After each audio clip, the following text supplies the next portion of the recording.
Welcome everybody, it's Fab here.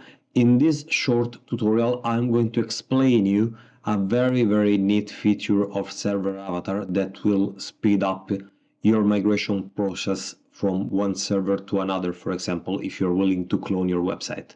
So let's say you want to migrate from a VPS A to VPS B. There is a feature called side migration into ServerAvatar. You simply have to select the application to migrate with the drop-down list and then add the new application name and do the same with the database. In my test, I will keep this exactly identical.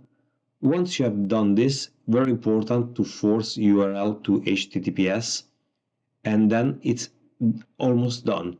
Just select the new server, the destination server, and start the process.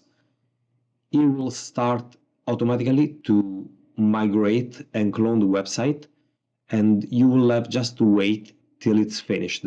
You can see and follow up the process at the bottom of the screen, as you can see now.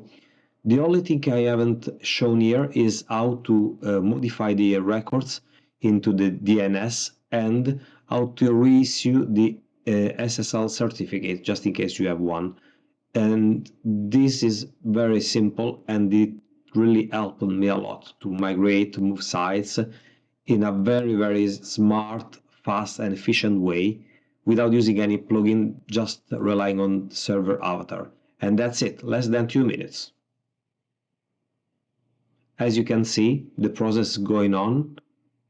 Once it's finished, you just follow up with the process, and it's very simple. Thank you for watching.